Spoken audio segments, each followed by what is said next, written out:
leaving their home states for the gem state. They say in search of not only a better way of life, but to live somewhere that aligns with their political views.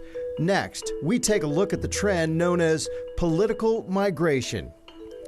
Technology isn't always an accurate science. Welcome to the 208 on this Monday afternoon. Brian is taking the day off. I promise you, he's just fine. No problems with Brian. He's just tuning up his mad touchscreen skills for tomorrow night's election coverage. And along those lines, we begin today with the political color of Idaho. Did you know not since 1952 as the gem state voted to send a Democrat to the White House? And though Idaho's two biggest Democratic names in history, talking about Cecil Andrus and Frank Church, legendary here at home and in Washington, Idaho has been a Republican stronghold for decades. If history does repeat itself, the gem state will likely vote majority red again tomorrow. It's that red stronghold that's making Idaho very appealing to conservative Californians and others living in predominantly blue states.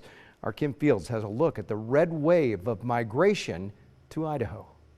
One former Californian has even made a business out of it, helping families move from blue states to red states. It's called Conservative Move. Idaho is the second most popular destination for their clients to move to, followed by Texas. People want a better quality of life, and that's why they're coming to Conservative Move looking for our advice and suggestions. Most of us are pro-faith, pro-life. We wear our values on our sleeve. Most of us are military veterans or spouses or small business owners. We love our country. We love our Constitution. We love our founding values. We just want to live somewhere where we're not going to be attacked. You've seen these Trump conservative voters across this country.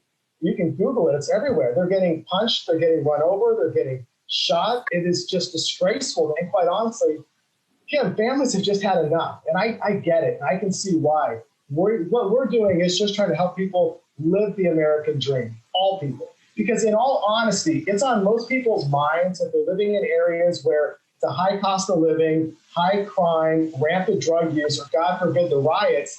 That's sort of been, I think, the tipping point for most of these families. And they really are families. Most of our clientele do have young school-age kids, so looking for a place to put them where their children can succeed, or they are retirees looking just to live somewhere where they can enjoy life. When our clients leave, when they come to Idaho, what we want everybody to understand is we're leaving with a sense of sadness.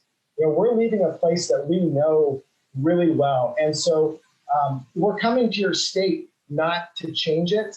We're coming because your state offers the opportunities that our states once had. And so we appreciate you taking us in, and we want to contribute all we can to make sure that your state continues to be one of the best in the union. Conservative Move says tens of thousands of people have used their services. One client, a retiree, tells me that she moved to Idaho from Oregon 2 months ago, sight unseen. She said she loved Oregon. It was home to her. But after the riots in Portland, she wanted to get out of there. I thought, I think I want to be out of there, possibly for personal safety. Not saying I was afraid, but I thought, I'm not sure what's going to go on.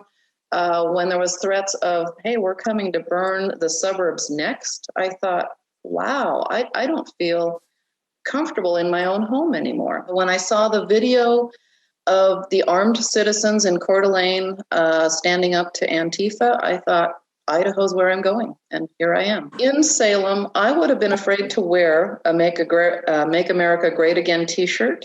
I would have loved to, but there's no way. And neighbors even said the same thing. They said, we'd like to, but don't do it. You will get beat up, you'll get hurt. And so there's no way I would have done that there. But here, I feel like if I want to express my conservative opinion, I can do so. And I was very torn because I love Oregon. It's where my heart has always been. But I could no longer support a government that will not support its citizens. I thought, I pay a lot in property taxes and income tax, and the government of Oregon is not protecting its citizens from violence, from destruction. It's not protecting its businesses, and it seemed to even be promoting the violence going on. So I thought, I'm taking my tax dollars someplace else, and I will gladly give them to the state of Idaho. Roughly 80,000 people moved to Idaho in 2018. Obviously, not all of them chose Idaho for political purposes. But will Idaho's new crop of residents turn our state an even deeper shade of red? We'll find out come tomorrow.